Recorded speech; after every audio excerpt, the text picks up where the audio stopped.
دربار گوہربار میں ہدیہ عقیدت پیش کرنے کے بعد محترم و محتشم سامعین کرام السلام علیکم ورحمۃ اللہ وبرکاتہ۔ یاران محترم برادران اہل سنت، اسلام کے 5 ارکان ہیں۔ پہلا رکن توحید و رسالت کا اقرار ہے۔ توحید و رسالت کے اقرار کے بعد مسلمان پر جو عبادت سب سے پہلے فرض ہوتی ہے اور جو عبادت بلوغت کے بعد سے لے کر موت کے وقت تک انسان پر فرض کی گئی، جس میں نہ مال کی قید لگائی گئی اور نہ ہی صحت کی قید لگائی گئی، وہ عبادت نماز ہے۔ نماز ایک ایسی عبادت ہے، زکوٰۃ تب ادا کی جاتی ہے جب مال پاس ہو، قربانی تب واجب ہوتی ہے کہ جب انسان مالدار ہو، حج تب فرض ہوتا ہے کہ جب صحت بھی ہو اور مال بھی ہو، روزہ تب فرض ہوتا ہے کہ جب انسان صحت مند ہو، بیمار ہو تو اسے رخصت دی جاتی ہے۔ لیکن نماز ایک ایسا عمل اور ایسی عبادت ہے جس میں نہ پیسہ دیکھا جاتا ہے نہ ہی صحت دیکھی جاتی ہے۔ یہ امیر پر بھی فرض ہے، غریب پر بھی فرض ہے، صحت مند بندے پر بھی فرض ہے اور جو بندہ بیمار ہے اس پر بھی فرض ہے۔ اس کے بارے میں تو یہاں تک حکم ہے کہ اگر کوئی بندہ اپنے گھٹنوں کے بل چل کر آ سکے تو وہ بھی مسجد میں نماز پڑھنے کے لیے آئے گا۔ اس کی اتنی تاکید فرمائی گئی۔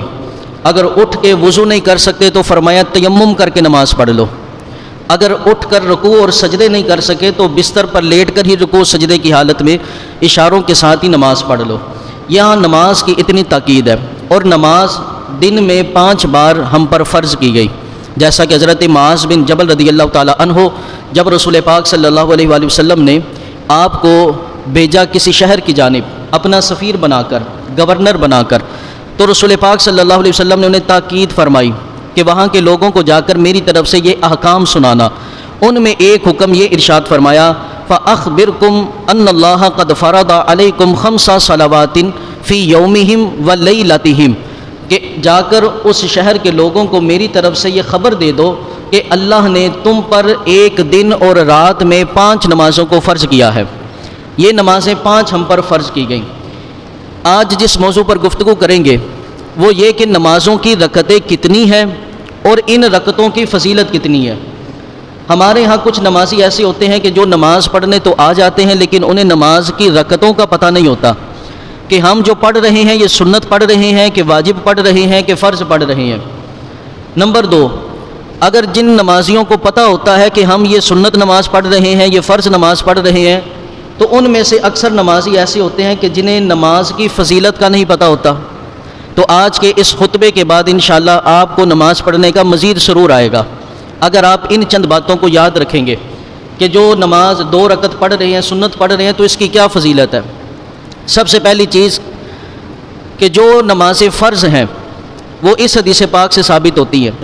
مسند اسحاق کے اندر یہ حدیث موجود ہے۔ حضرت ابو مسعود انصاری رضی اللہ تعالی عنہ سے روایت ہے، قال جاء جبریل الی النبی صلی اللہ علیہ وآلہ وسلم، کہ ایک دفعہ جبریل امین رسول پاک صلی اللہ علیہ وآلہ وسلم کے پاس آئے، فقال، تو کہنے لگے، قم یا رسول اللہ صلی اللہ علیہ وآلہ وسلم، کھڑے ہو جائیں، فصلی، اور نماز ادا کرے، نماز ادا کرے۔ جب جبریل نے اتنا کہا، وذالک دلوک الشمس، یہ وہ وقت تھا کہ جب سورج ڈھل رہا تھا، سورج نیچے کی جانب جا رہا تھا۔ نبی پاک صلی اللہ علیہ وآلہ وسلم نے، فقام رسول اللہ صلی اللہ علیہ وسلم فصلی الظہر 4، تو نبی کریم علیہ الصلوۃ والسلام نے اس وقت ظہر کی 4 رکعتیں ادا فرمائی، 4 رکعت نماز ظہر ادا فرمائی۔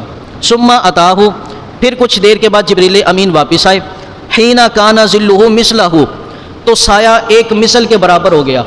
جبریل امین نے آ کر عرض کی، قم فصلی، یا رسول اللہ صلی اللہ علیہ وسلم کھڑے ہو جائے اور نماز ادا فرمائے۔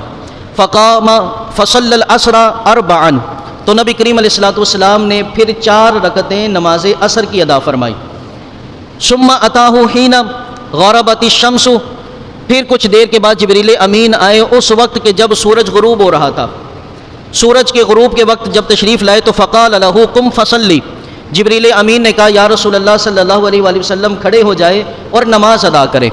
جیسے نبی کریم علیہ الصلوۃ والسلام کھڑے ہوئے، فقام فصلی المغرب 3، تو نبی کریم علیہ الصلوۃ والسلام نے مغرب کی 3 رکعتیں پڑھی. ثم اتاہ حین غاب الشفق، جب شفق غائب ہو گئی، جب یہ شفق ختم ہو گئی، اندھیرا چھا گیا، تو فقال لہ، جبریل نے کہا قم فصلی، یا رسول اللہ صلی اللہ علیہ وسلم کھڑے ہوں اور نماز ادا کریں. فقام فصلی العشاء اربعا، نبی کریم علیہ الصلوۃ والسلام کھڑے ہوئے اور 4 رکعت نماز آپ نے ادا فرمائی. ثم اتاہ حین بارق الفجر، پھر صبح کے وقت، صبح صادق کے وقت جبریل امین حاضر ہوئے اور کہنے لگے قم فصلی، یا رسول اللہ صلی اللہ علیہ وآلہ وسلم کھڑے ہوں اور نماز ادا کرے. فقام فصلی الصبح رکعتین، تو صبح کے وقت نبی کریم علیہ الصلوۃ والسلام نے 2 رکعتیں ادا فرمائی. تو یہ وہ رکعتیں ہیں جو ہم پر فرض کی گئیں. ظہر کی 4 رکعتیں ہم پر فرض کی گئیں، عصر کی 4 رکعتیں فرض کی گئیں، مغرب کی 3 رکعتیں فرض کی گئیں، عشاء کی 4 رکعتیں فرض کی گئیں، اور فجر کی 2 رکعتیں ہم پر فرض کی گئیں.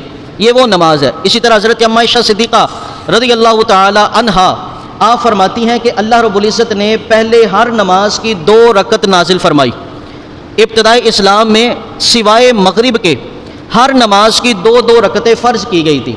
پھر اس کے بعد اللہ رب العزت نے فجر اور مغرب کے علاوہ بقیہ، فجر اور مغرب کے علاوہ بقیہ تمام نمازوں میں 4 رکعتیں فرض کر دی گئی، اور فرمایا کہ سفر میں 2 رکعتیں اور حضر میں 4 رکعتیں فرض کی گئی سوائے مغرب کے، کہ مغرب سفر ہو یا مسافر ہو یا حضر ہو مقیم ہو 3 رکعتیں ہی پڑھنا ضروری ہوتی ہیں.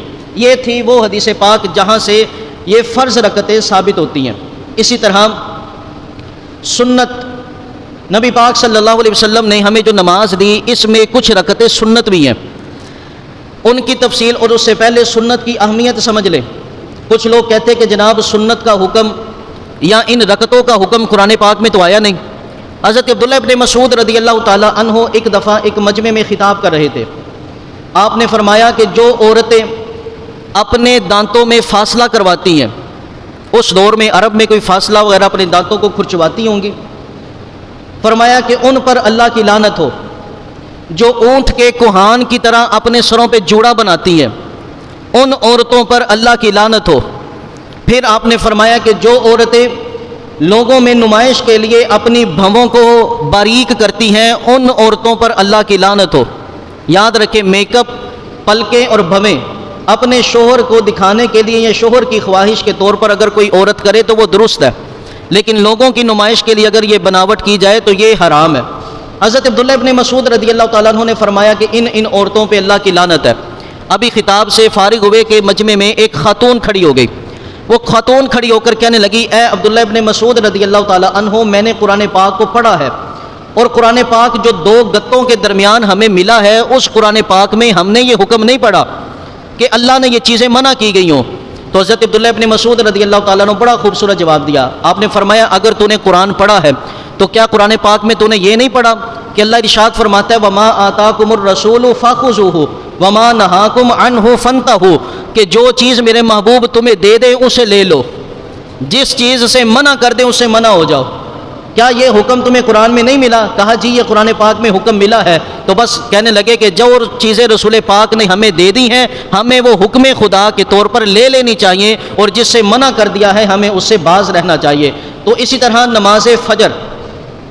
نماز فجر پورے دن کے اندر 12 رکعتیں ایسی ہیں جو سنت موقدہ ہیں. پوری دن کے اندر جو 12 رکعتیں ایسی ہیں جو سنت موقدہ ہیں، پڑھنا ضروری ہیں. ان 12 رکعتوں کے بارے میں نبی پاک صلی اللہ علیہ وآلہ وسلم نے ارشاد فرمایا. ان ام حبیبہ رضی اللہ تعالی عنہا، حضرت ام المؤمنین سیدہ ام حبیبہ رضی اللہ تعالی عنہا روایت کرتی ہیں قالت قال رسول اللہ صلی اللہ علیہ وآلہ وسلم، نبی پاک صلی اللہ علیہ وآلہ وسلم نے ارشاد فرمایا من صلی فی یوم و لیلۃ سنتی عشر رکعۃ، جو ایک دن اور ایک رات میں 12 رکعتیں پڑھے، فرمایا بنی لہ بیت فی الجنۃ، اللہ جنت میں اسے ایک محل عطا فرمائے گا. اللہ اسے جنت میں ایک محل عطا فرمائے گا. 12 رکعتیں پڑھنی ہیں، 12 رکعتیں. اب ان 12 رکعتوں کی تفصیل نبی پاک صلی اللہ علیہ وسلم نے بیان فرمائی. فرمایا اربعا قبل الظہر، ظہر کی نماز سے پہلے 4 رکعت یہ سنت، ورکعتین بعدہا، اور ظہر کی نماز کے بعد 2 رکعت. اسی طرح فرمایا ورکعتین بعد المغربی، مغرب کے بعد 2 رکعت، 3 فرض پڑھنے کے بعد 2 رکعت، ورکعتین بعد العشاء اور عشاء کی نماز کے بعد 2 رکعت، 4 فرض عشاء کے پڑھنے کے بعد 2 رکعت، یہ سنت موقدہ ہیں۔ ورکعتین قبل الفجر، اور فرمایا صبح کی نماز فجر سے پہلے 2 رکعت۔ یہ 12 سنتیں ایسی ہیں فرمایا جو ایک دن اور رات میں یہ 12 سنتیں ادا کرے گا، اللہ اسے جنت میں محل عطا فرمائے گا۔ سنت موقدہ کا حکم سماعت کر لے۔ سنت موقدہ، اس کو جان بوجھ کر چھوڑنا گناہ ہے۔ اگر کوئی بامر مجبوری پوری زندگی میں انسان 3 دفعہ چھوڑ سکتا ہے، بامر مجبوری سنت موقدہ پوری زندگی میں 3 دفعہ چھوڑنے کی اجازت ہوتی ہے۔ جو اس کے علاوہ سنت موقدہ کو چھوڑے گا وہ گناہ گار ہوگا اور کبیرہ گناہ کا مرتکب ہوگا۔ اس لیے نمازوں کے اندر سستی نہ کرے، بلکہ جب نماز پڑھنے کی نیت کریں تو مکمل نماز پڑھنے کی نیت کریں۔ جب نماز پڑھنے کے لیے مسجد میں آئیں تو مکمل نماز کی نیت سے آیا کرے۔ جناب ادھر قاری صاحب سلام پھیرتے ہیں اور ادھر ہم جوتی اٹھا رہے ہوتے ہیں، تو خدارہ یہ بڑے ایک معمولی سا وقت لگتا ہے لیکن خزانہ کتنا بڑا ہے۔ سنیں نماز فجر کی 2 سنتوں کی کیا فضیلت ہے۔ نماز فجر سے قبل جو 2 سنتیں ہیں، یہ سنتیں نماز پڑھنے میں کتنا وقت لگتا ہوگا یار؟ 2 سنتیں ہیں، اگر آپ معتدل مزاج میں بھی پڑھیں تو زیادہ سے زیادہ 4 منٹ لگ جائیں گے، اگر آپ آرام سے رکوع اور سجدے کرتے ہیں۔ لیکن ان 4 منٹوں کی فضیلت کیا ہے اگر 2 رکعت سنت آپ نماز فجر سے قبل پڑھتے ہیں؟ ان ابی ہریرہ رضی اللہ تعالی عنہ قال قال رسول اللہ صلی اللہ علیہ وآلہ وسلم لا تدعوہما وان ترتکم الخیل، نبی پاک صلی اللہ علیہ وسلم نے ارشاد فرمایا، اے میرے صحابہ فجر کی پہلی 2 سنتیں کبھی نہ چھوڑنا، اگرچہ تمہیں گھوڑے روند رہے ہوں پھر بھی نہ چھوڑنا۔ اتنی تاکید فرمائے گی فجر کی پہلی 2 سنتوں کے بارے میں، فرمایا گھوڑے تمہیں روند رہے ہوں اس حالت میں بھی فجر کی 2 سنتوں کو نہ چھوڑنا۔ کیونکہ حضرت اماں عائشہ صدیقہ رضی اللہ تعالی عنہا آپ روایت کرتی ہیں ان النبی صلی اللہ علیہ وآلہ وسلم، نبی پاک صلی اللہ علیہ وسلم سے روایت کرتی ہیں، قال رکعت الفجر خیر من الدنیا وما فیہا، نبی پاک صلی اللہ علیہ وسلم نے ارشاد فرمایا فجر سے پہلے 2 رکعت سنت پڑھنا یہ دنیا اور جو کچھ دنیا میں ہے ان سب چیزوں سے بہتر ہے۔ 2 رکعت نماز پڑھنا دنیا وما فیہا کی چیزوں سے بہتر ہے۔ یاران محترم برادران اہل سنت، فجر کی نماز کے لیے آئے تو تھوڑا سا پہلے اٹھا کرے، تھوڑا سا قبل اٹھا کرے، 2 سنتیں صبح کی لازم پڑھا کرے۔ سنت موقدہ میں سب سے زیادہ تاکید ان 2 سنتوں کی ہے، سب سے زیادہ تاکید۔ ویسے ساری سنت موقدہ لازم ہے، ان ساری سنت موقدہ کے اندر فجر کی پہلی 2 سنتیں زیادہ لازم ہیں، یہاں تک کہ بقیہ جتنی بھی نمازیں نا، بقیہ جتنی بھی نمازیں، ظہر ہو گئی، عصر ہو گئی، عشاء ہو گئی، جن سے قبل سنتیں ہیں، اگر سنت قبلیہ نہ بھی پڑھی، جماعت کے وقت آپ مسجد میں آئے تو حکم یہ ہے کہ جماعت میں شامل ہو جائے، سنتیں بعد میں پڑھیں گے۔ کیوں؟ نبی پاک صلی اللہ علیہ وسلم نے ارشاد فرمایا اذا اقیمت الصلاۃ، جب نماز کھڑی ہو جائے، جماعت قائم ہو جائے، فلا صلاۃ الا المکتوبہ، فرمایا اس وقت صرف فرض نماز پڑھا کرو۔ آپ ظہر کے وقت آئے کہ امام صاحب مصلی پر آگے اقامت ہو گئی تو آپ پر لازم ہے جماعت کے اندر شامل ہو جائے۔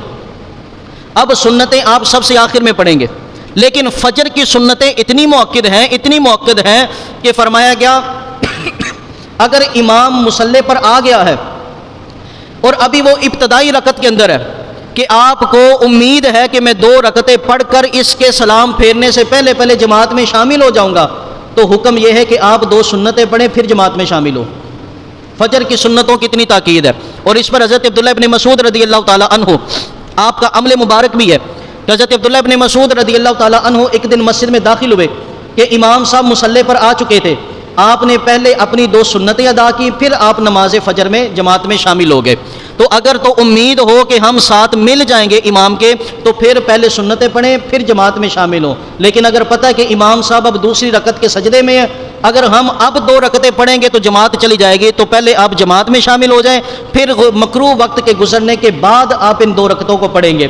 جیسا کہ ترمذی شریف کے اندر حدیث پاک ہے، نبی پاک صلی اللہ علیہ وآلہ وسلم نے ارشاد فرمایا من لم یصلی رکعت الفجر، جس بندے نے فجر کی 2 سنتیں نہیں پڑھی، فلیصلیہما بعد ما تطلع الشمس، فرمایا کہ اس کو چاہیے کہ وہ سورج نکلنے کے بعد 2 رکعتیں پڑھے گا۔ ان سنتوں کی اس حد تک تاکید ہے۔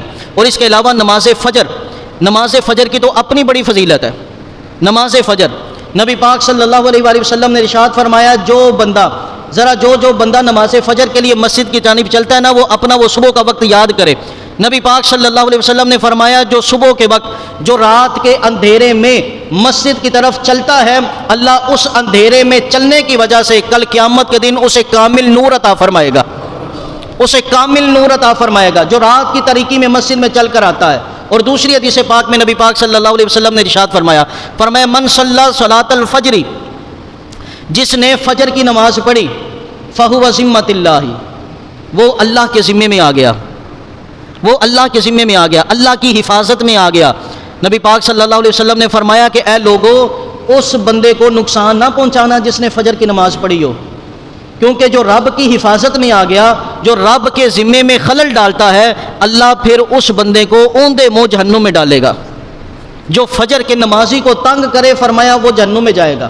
اس حد تک فجر کے نمازی کے لیے اللہ کے رسول صلی اللہ علیہ وسلم نے بشارت عطا فرمائی۔ ایک اور حدیث پاک میں نبی پاک صلی اللہ علیہ وسلم نے ارشاد فرمایا کہ من صلی البردین، جو دو ٹھنڈے وقت کی نماز پڑھے، جو دو ٹھنڈے وقت کی نماز پڑھے، فرمایا داخل الجنہ، اللہ اسے جنت میں داخل فرما دے گا۔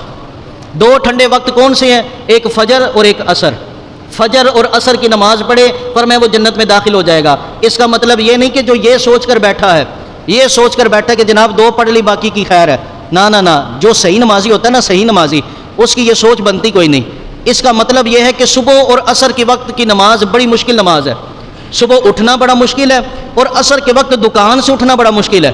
کہ عصر کا وقت وہ ہوتا ہے کہ ادھر سے گاہک آ رہے ہوتے ہیں، ادھر سے حساب و کتاب کا وقت آ رہا ہوتا ہے، پوری دیہاڑی کا حساب کرنا ہوتا ہے، تو اس وقت جو سب کچھ چھوڑ کر مسجد میں جاتا ہے نا، تو فرمایا کہ اللہ اس کے لیے جنت کو لازم قرار دے دیتا ہے۔ اور جو نیند چھوڑ کر اور کاروبار چھوڑ کر نماز پڑھنے آ سکتا ہے، وہ دوپہر کی نماز بھی پڑھنے آ سکتا ہے۔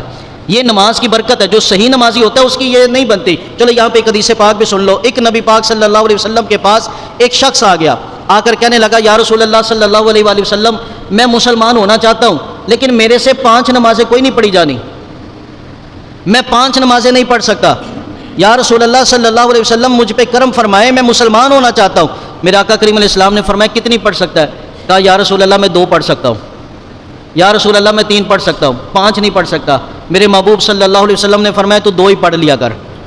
بولو تو صحیح، تھوڑا سا گج کے بولو ذرا، اللہ اکبر کبیرہ۔ آج چھوٹا سا بڑھاوا کہتا ہے جناب میں حضور کے برابر ہوں، کوئی مفتی فتویٰ دے کر تو دکھائے، بھائی جس نے کلمہ پڑھنا ہے پڑھے، نہیں پڑھنا تو اس کی مرضی، لیکن کوئی مفتی کسی کو اجازت نہیں دے سکتا کہ بھائی 2 پڑھ لے تو 5 کا ثواب ہے۔ جی کوئی مفتی یہ فتویٰ نہیں دے سکتا کہ جناب آج بڑوں کو یہ شوق چڑھا ہوا ہے کہ رسول پاک کی برابری کرنے کا۔ نہ، میرے آقا کریم علیہ الصلوۃ والسلام کا منصب کیسا ہے؟ فرمایا 2 پڑھ سکتا ہے 2 پڑھ لیا کر، اللہ 5 کا ثواب عطا فرمائے گا۔ 3 پڑھ سکتا ہے 3 پڑھ لیا کر، اللہ 5 کا ثواب عطا فرمائے گا۔ کچھ دن گزرے، وہ صحابی رسول کو دیکھا نا میرے محبوب نے، وہ فجر کے وقت بھی مسجد میں آ گئے، ظہر کے وقت بھی مسجد میں آ گئے، عصر کے وقت بھی مسجد میں، مغرب کے وقت بھی مسجد میں، عشاء کے وقت بھی مسجد میں۔ کہا یار تو کہتا تھا بس 2 ہی پڑھوں گا، میں نے تجھے 5 وقت مسجد میں دیکھ لیا۔ کہنے لگے یا رسول اللہ صلی اللہ علیہ وسلم نماز کی مٹھاس ہی ایسی ہے، چھوڑنے کو دل ہی نہیں کرتا، چھوڑنے کو دل ہی نہیں کرتا۔ بلکہ کوئی صحیح طریقے سے نماز پڑھے تو صحیح، کوئی صحیح طریقے سے اللہ کے حضور جھکے تو صحیح، نماز میں تو لذت ہی ایسی ہے۔ تو نبی پاک صلی اللہ علیہ وسلم نے اسی طرح فجر کی نماز کے بارے میں ارشاد فرمایا من صلی الغداۃ، جو صبح کی نماز پڑھے، فی جماعت، جماعت کے ساتھ، ثم قعد، پھر مسجد میں یا جہاں کہیں بھی وہ بیٹھ جائے، وہاں بیٹھ کر یذکر اللہ، اللہ کا ذکر کرے، حتی تطلع الشمس، یہاں تک کہ سورج طلوع ہو جائے۔ جب سورج طلوع ہو جائے، ثم صلی رکعتین، سورج طلوع ہونے کے بعد، مکروہ وقت گزرنے کے بعد پھر وہ 2 رکعت نماز پڑھے۔ فرمایا جو فجر کی نماز جماعت کے ساتھ پڑھے اور جماعت کے بعد بیٹھ کر اللہ کا ذکر کرے، یہاں تک کہ صبح کا وقت ہو جائے، سورج طلوع ہو جائے، مکروہ وقت گزر جائے، پھر وہ 2 رکعت نماز پڑھے، 2 رکعت نماز پڑھے، کانت لہو کا اجر حجۃ و عمرۃ، اللہ کریم اس کو اتنا اجر عطا فرماتا ہے جیسے ایک حاجی اور ایک عمرہ کرنے والے کو حج اور عمرے کا ثواب عطا فرماتا ہے۔ اور اس کے بعد سرکار نے کیسا ارشاد فرمایا؟ قال رسول اللہ صلی اللہ علیہ وسلم تامتن تامتن تامتن، 3 دفعہ حضور نے ارشاد فرمایا تھوڑا اجر بھی کم نہیں ہوگا، اللہ پورا عطا فرمائے گا، اللہ پورا عطا فرمائے گا۔ بس عمل کیا کرنا ہے؟ فجر کی نماز جماعت کے ساتھ پڑھنی ہے، جماعت کے ساتھ پڑھنے کے بعد اللہ کا ذکر کرنا ہے، اللہ کا ذکر کرنے کے بعد جب سورج نکل جائے، مکروہ وقت ختم ہو جائے، اس کے بعد 2 رکعت نماز پڑھنی ہے، بس 2 رکعت. کتنا سامل کوشش کیا کرے صبح کے وقت فجر کی نماز کے بعد کچھ دیر ٹھہرا کرے، یا مسجد میں ٹھہر جایا کرے، یا اگر گھر میں جا کر بچوں کو اٹھانا ہو تو گھر میں جا کر کچھ ذکر اللہ کیا کرے. یہ وہ وقت ہوتا ہے جس وقت میں رزق تقسیم ہوتا ہے. یہ وہ وقت ہوتا ہے کہ جب فرشتے رزق لے کر آئے ہوتے ہیں. بھائی ایک فرشتے آپ کے لیے رزق لے کر آئے اور آپ جناب چارپائی پہ آرام کر رہے ہو تو پھر رزق کس کو ملے گا؟ یقیناً جاگنے والے کو ملے گا. تو کوشش کیا کریں فجر کی نماز کے بعد یا چہل قدمی کرتے ہوئے ذکر اللہ کیا کرے، صحت بھی ٹھیک روح بھی ٹھیک.